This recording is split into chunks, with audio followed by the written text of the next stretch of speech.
Tanguay électronique, en première ligne.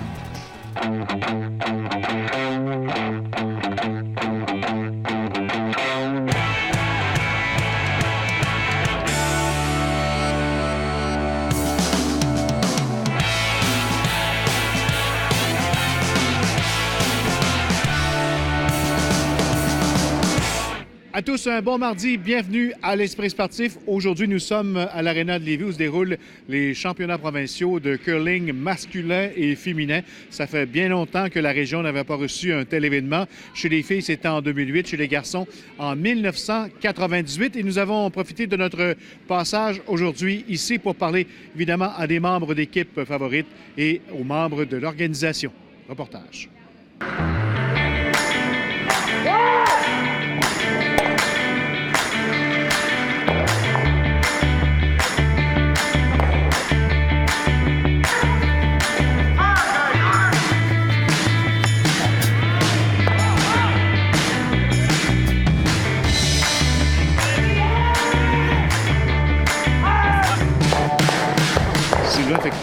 C'est débuté depuis quelques jours, ce championnat provincial de curling ici à Lévis. Ça va comme vous voulez?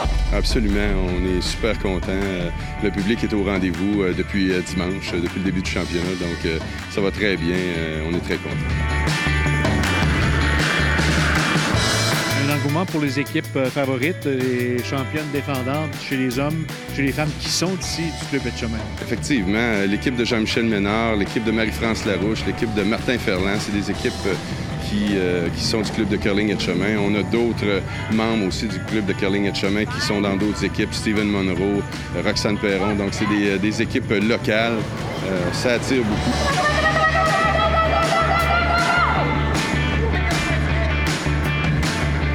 Michel Ménard, vous êtes évidemment les champions défendants. Vous faites figure de favoris. Ça met un peu de pression? Ça en met toujours un peu, mais c'est bon. Là, on est tout habitués. Les dernières années, vu qu'on a gagné les 4 dernières années, on a souvent l'étiquette de favori, donc ça va avec, disons. La compétition est forte ici à Lévis?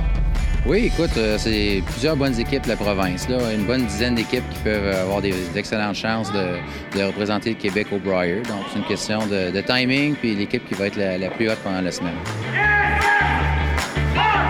Vous êtes de la région. Est-ce qu'on peut parler davantage de la glace pour vous? Oh, pas vraiment.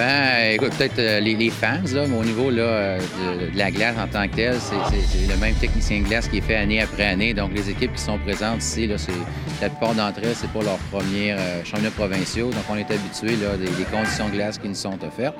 Mais c'est certain, là, comme je mentionnais, qu'au niveau là, des spectateurs, c'est sûr qu'on a un peu plus de support.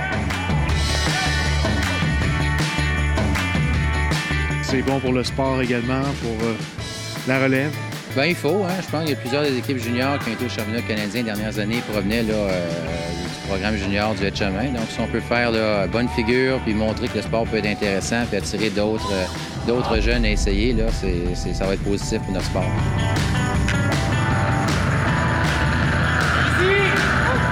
Éric Sylvain, d'avoir gagné les 4 derniers championnats provinciaux, ça met un peu de pression, surtout devant ses partisans?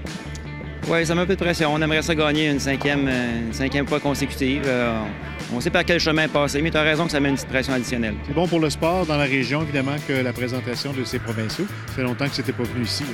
Oui, le curling au Québec, il va plus ou moins bien, je pense, mais dans la région immédiate, ici, ça va très, très bien. Les clubs de curling sont pleins. Il y a beaucoup de relèves au niveau des juniors, c'est bon aussi. Il y a beaucoup de membres. Chacun des clubs a beaucoup de membres, donc c'est vraiment positif. Puis que ce soit ici, on sait qu'on va avoir beaucoup de spectateurs parce que justement, ces 3 clubs-là sont proches. Puis Québec, c'est une belle région à visiter, donc les gens de l'extérieur vont arriver en fin de semaine pour venir voir ça. Marie-France Larouche, comment on vit ça de vivre un championnat provincial à la maison? Oui, c'est vraiment le fun. Là, ça fait des années qu'on attend ça. Puis en plus, dans l'aréna. Donc ici à Lévis, là, toute notre famille vient, nos amis. Fait que, ils peuvent nous voir finalement. T'sais, des fois, ils nous suivent sur Internet, mais là, d'être ici, c'est vraiment plaisant. On est dans nos affaires. On se sent chez nous. Fait que non, c'est vraiment super le fun. Non, la ligne est belle! La ligne... Oh, c'est encore là! Toujours la passion du curling pour toi? Ah oui, tout le temps. Disons qu'il y a une année que j'ai diminué un peu. J'ai arrêté de jouer parce que pas de jouer complètement, mais juste de faire de la compétition parce que ça me demandait beaucoup, puis avec les enfants, le travail et tout ça. Mais après avoir arrêté une année puis être allé voir le championnat provincial, là, je me suis dit, oh non, j'ai encore le goût de le faire, là, puis avec des filles avec que j'aime, puis que c'est mes amis. Là, donc, à partir de là, on s'est dit, go, on rembarque. Et la passion est revenue encore.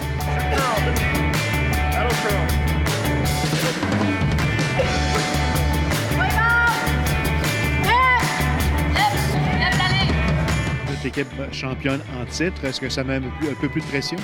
Bien, disons que c'est pas la première fois qu'on a cette pression-là, donc on est capable de la gérer.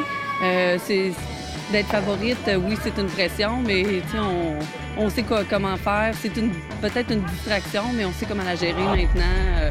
On l'a déjà vécu auparavant, donc pour nous autres, c'est un match à la fois. On arrive sur la glace, puis ce qu'on veut, c'est toujours jouer de mieux en mieux. Moi, je suis enseignante en éducation physique, donc je l'ai dit à mes élèves, si vous voulez venir voir c'est quoi le curling, bien, c'est ici là, qu'il faut venir le voir. Puis en plus, en connaissant des gens, bien, c'est toujours plus plaisant. Puis avec les médias qui viennent ici dans la région, bien, c'est vraiment super. Là. C'est sûr que ça peut juste aider. Puis surtout les jeunes, on a besoin de jeunes, on a besoin de relève en curling. Donc s'ils peuvent venir voir ça puis avoir la piqûre, c'est notre objectif. Les journées sont longues, il y a plusieurs jeux, plusieurs parties. Oui, effectivement. Il y a 4 parties par jour. Ça commence à 8 h le matin. On a une partie à midi et une à 15h45, ainsi qu'en soirée à 19h30. Pour les finales, c'est prévu quand?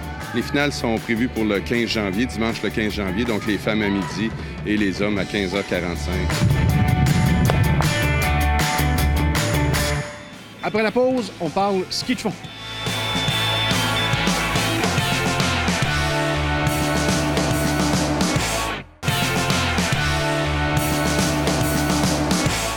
Parlons maintenant à ski de fond. À la suite du désistement de la Russie, eh bien, Québec pourrait être l'hôte pour une deuxième année de suite des finales de la Coupe du monde de ski de fond.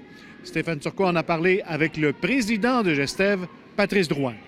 Les meilleurs fondeurs au monde pourraient être de retour sur les plaines et le compte à rebours pour organiser le tout est amorcé pour Québec. C'est aussi une sélection olympique, alors on a des bonnes...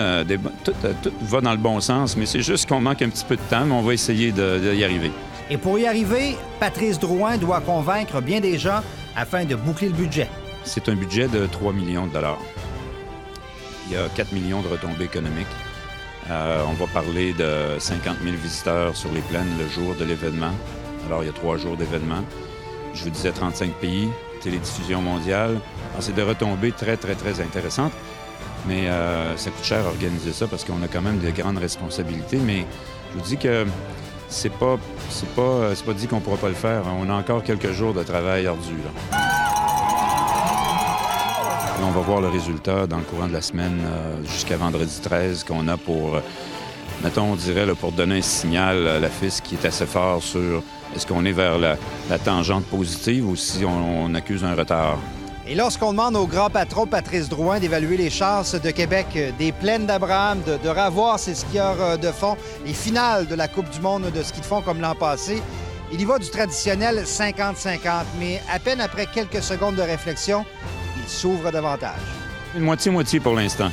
J'aimerais mieux donner un petit signal, bon, mettons 60 % parce qu'on a quand même un appui positif là, moral à date. Ils ont choisi Québec, pas juste parce qu'on a levé la main les premiers, mais parce qu'ils veulent revenir à Québec. Et ça va nous donner une chance. C'est aussi le message qu'on doit passer, c'est que si on prend cet événement, on le tient, on l'organise et que c'est un succès, comme c'était au mois de mars, ça va nous donner une carte pour entrer de façon plus régulière en ski de fond. Je ne dis pas toutes les années, parce que c'est très compliqué, le calendrier international. Donc, on pourrait arriver à avoir une course du moins aux 2 ans. Et une fois que Québec aura décidé d'aller de l'avant avec le projet, la réponse de la FIS viendra rapidement. La semaine prochaine, il faut qu'il y ait une décision positive ou négative. Et c'est sous l'autoroute Dufresne, au pied de la structure du Big Air, que nous avons rencontré Patrice Drouin. Car en plus de travailler présentement sur le possible retour du ski de fond sur les plaines, il prépare aussi son plus gros Jamboree des neiges, les épreuves de Coupe du monde de ski extrême début février. Cette année, on a remis, pour vous imaginer ça, on a remis 2 médailles d'or. Cette année, on remet 8 médailles d'or. Beaucoup plus de bourses, beaucoup plus de production télé, le retour à Stoneham, la fabrication de neige, les bénévoles que ça prend sur les 2 sites. Bref, un début d'année 2017 qu'il n'est pas prêt d'oublier. Stéphane Turcot, TVA Sport, à Québec. C'est en fin de semaine au PEPS que 1000 personnes se sont réunies pour participer à un entraînement sous la gouverne de Jimmy Sévigny. Le reportage de Charelle Traversy.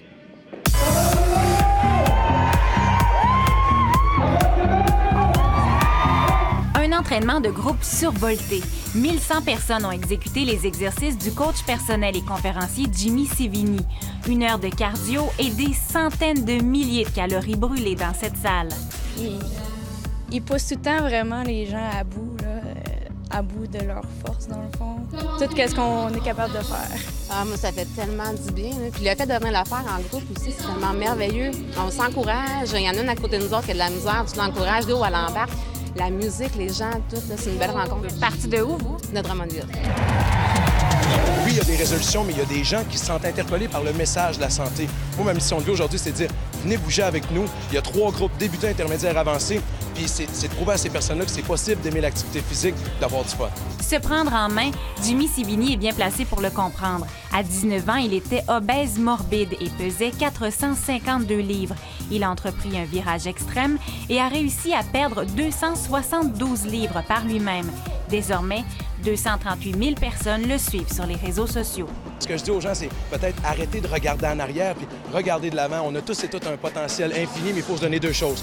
Du temps pour s'adapter, puis 2, la possibilité de croire en soi. Son histoire rejoint et interpelle plusieurs personnes. C'est le cas de Jean-Luc Pelletier, qui a lui-même perdu près de 70 livres. Mais de voir du monde qui ont la même lutte que moi, puis de toute l'énergie que ça nous donne, c'est incroyable. Tu es fier de toi? Je suis très fier de moi, oui. Jimmy Sévigny organise un autre événement du côté de Montréal le 15 janvier prochain, un entraînement de groupe et 1600 personnes sont attendues. Charelle Traversy, TVA Nouvelle à Québec. Voilà, de l'Arena de Lévis, c'était votre émission L'Esprit sportif pour aujourd'hui. Demain, entre autres, à surveiller, il sera question du Sled Peak 2017, compétition spectaculaire de motoneige. Bye-bye, à demain.